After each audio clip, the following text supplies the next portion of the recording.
Plano de leitura bíblica, dia 23 de outubro, Esther, capítulo 7 a 9. Esther, capítulo 7. Revela-se a conjuração de Amã. O rei e Amã foram, pois, ao banquete de Esther. No segundo dia, bebendo vinho, disse ainda o rei a Esther: Qual é o teu pedido, rainha Esther? Será atendido. Que é que desejas? Ainda que me peças metade do reino, te será concedido. A rainha respondeu: Se achei graça a teus olhos, ó rei, e se ao rei lhe parecer bem, concede-me a vida. Eis o meu pedido, salva meu povo, eis o meu desejo. Fomos votados, eu e meu povo, ao extermínio, à morte, ao aniquilamento. Se tivéssemos sido vendidos como escravos, eu me calaria. Mas eis que agora o opressor não poderia compensar o prejuízo que causa ao mesmo rei. Quem é? Replicou o rei. E onde está? Quem maquina tal projeto em seu coração? O opressor, o inimigo, disse a rainha, é Amã. Eis aí o infame.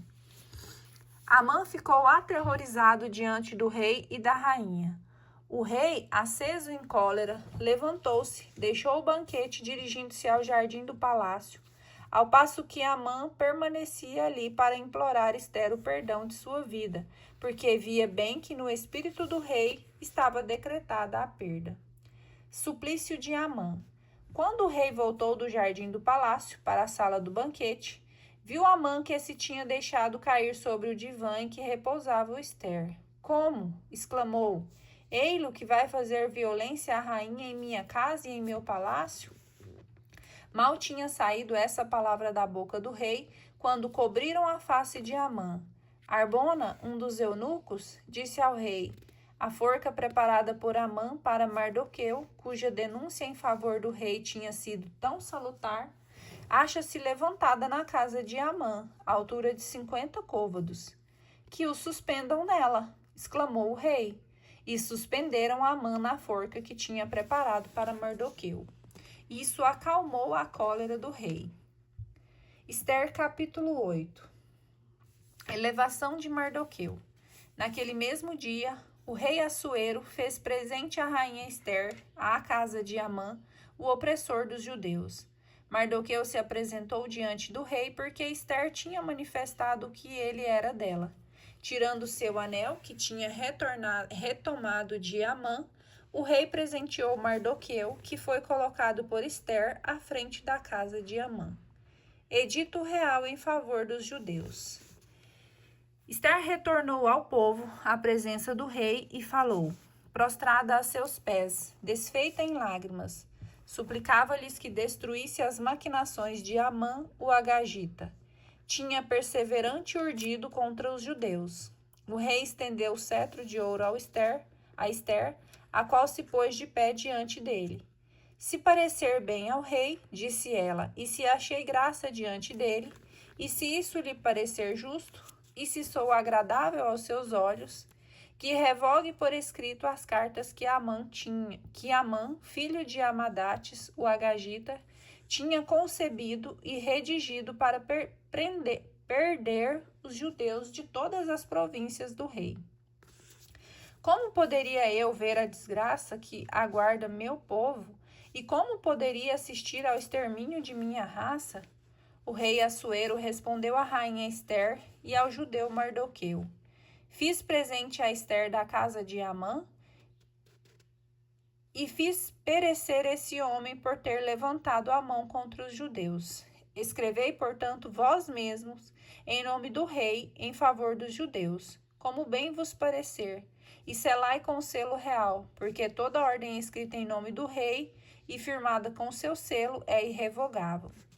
Foram então chamadas os escribas do rei, no 23º dia do terceiro mês, chamado Sivan, e conforme as instruções de Mardoqueu, escreveram aos judeus, aos sátrapas, aos governadores e aos senhores das 127 províncias situadas entre a Índia e a Etiópia, e cada província em sua escritura, e cada nação em sua língua, e aos judeus na sua própria escritura e língua.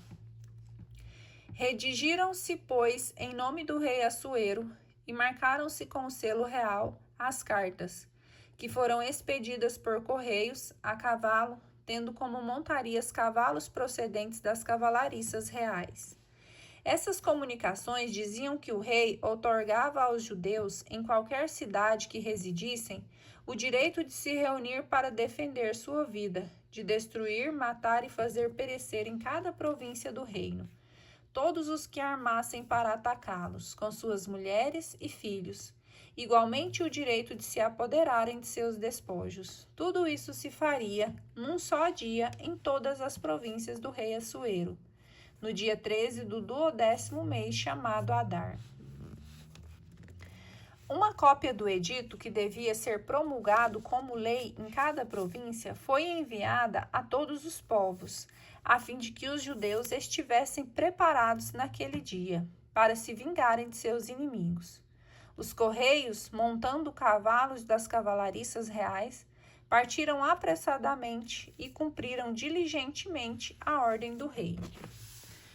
O edito foi publicado primeiramente em Susa, a capital. Saiu então Mardoqueu da casa do rei, com uma veste real azul e branca, e com uma grande coroa de ouro, e um manto de linho e púrpura. A cidade de Susa alegrou-se com os gritos de júbilo. Não havia para os judeus senão felicidade, alegria e cantos de triunfo. Em cada província e em cada cidade, aonde quer que chegasse o edito real, havia entre os judeus transportes de gozo, banquetes e regozijo. Muitos no país se fizeram judeus, tanto era o temor que eles inspiravam. Ester, capítulo 9. Vingança dos judeus. No 12º mês, que é o dia Adar, no dia 13 do mês, data que entrava em vigor a ordem do edito do rei, no mesmo dia em que os inimigos dos judeus contavam fazer-lhe mal, aconteceu tudo ao contrário, e os judeus dominaram seus inimigos. Estavam reunidos em suas respectivas cidades em todas as províncias do rei Assuero, para levantarem a mão contra aqueles que desejavam sua perda. Ninguém pôde resistir-lhe, pois o temor se tinha apoderado de todos os povos. Todos os senhores das províncias, os sátrapas, os governadores, os funcionários do rei, tomaram partido dos judeus por temor de Mardoqueu, porque este ocupava um alto lugar no palácio real e sua fama se espalhava em todas as províncias, onde sua influência não cessava de crescer. Os judeus, pois, feriram todos os seus inimigos a golpes de espada, massacre e extermínio de seus opressores, os quais trataram como quiseram. Em Susa, na capital, mataram 500 homens, fizeram igualmente perecer Fersandata, Delfon, Estafa, Forata, Adália, Aridata, Fermesta, Arizai, Aridai e Gesata, os 10 filhos de Amã, filho de Amadates, o opressor dos judeus, mas se abstiveram de toda pilhagem. Neste dia, fizeram conhecer ao rei o número das vítimas na fortaleza de Susa. O rei disse a Ester: na fortaleza de Susa, na capital, os judeus mataram 500 homens, bem como os 10 filhos de Amã, que não terão feito nas outras províncias do rei? Entretanto, pede-me o que quiseres e te serás concedido. Tens algum desejo? Será satisfeito. Se parecer bem ao rei, respondeu Ester, seja permitido ainda amanhã aos judeus de Susa agir conforme ao decreto de hoje e que se suspendam numa forca os 10 filhos de Amã. O rei deu ordem para que assim se fizesse. O edito foi publicado em Susa e suspenderam na forca os 10 filhos de Amã.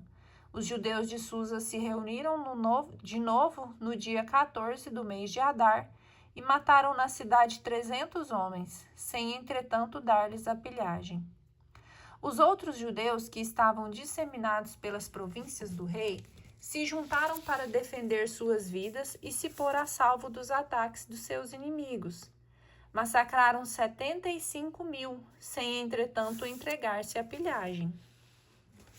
Instituição da festa dos Purim. Era o dia 13 do mês de Adar. No dia 14, repousaram e fizeram um dia de banquete de alegria.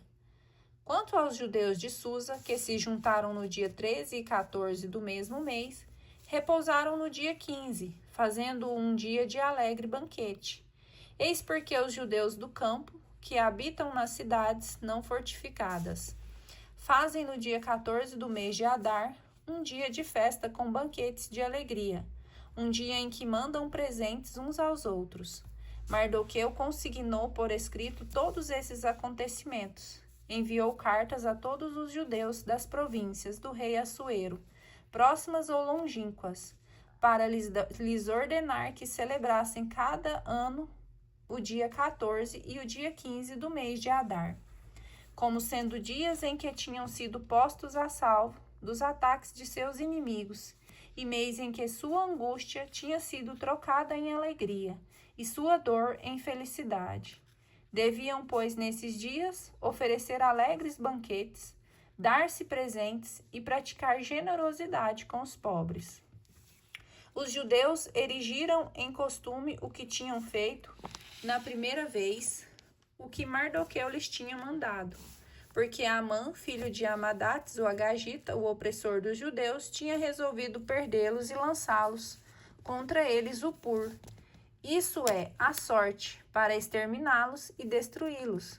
Mas quando Ester se apresentou diante do rei, este ordenou por escrito que a perversa maquinação tramada contra os judeus recaísse sobre a cabeça de seu autor, e que este e seus filhos fossem suspensos à forca. É por isso que se chamam esses dias de Purim, da palavra pur.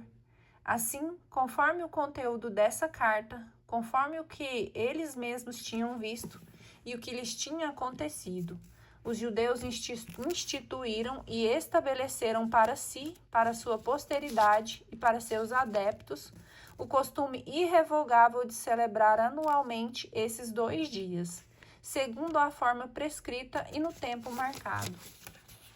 Esses dias deviam ser recordados e celebrados de geração em geração em cada família, em cada província e em cada cidade. Jamais poderiam ser abolidos esses dias dos Purim entre os judeus, nem sua recordação se apagar entre os seus descendentes. A rainha Ester, filha de Abigail, e o judeu Mardoqueu escreveram uma segunda vez com insistência para confirmar a carta sobre os Purim. Depois enviaram a todos os judeus das 127 províncias do rei Assuero cartas com palavras de paz e a recomendação de celebrarem fielmente esses dias dos Purim, no tempo marcado, como o judeu Mardoqueu e a rainha Ester os tinham instituído, e como eles tinham estabelecido, tanto para si mesmo como para seus descendentes, com os jejuns e as lamentações. Desse modo, a ordem de Ester confirmou a instituição dos Purim, e tudo isso foi consignado num livro.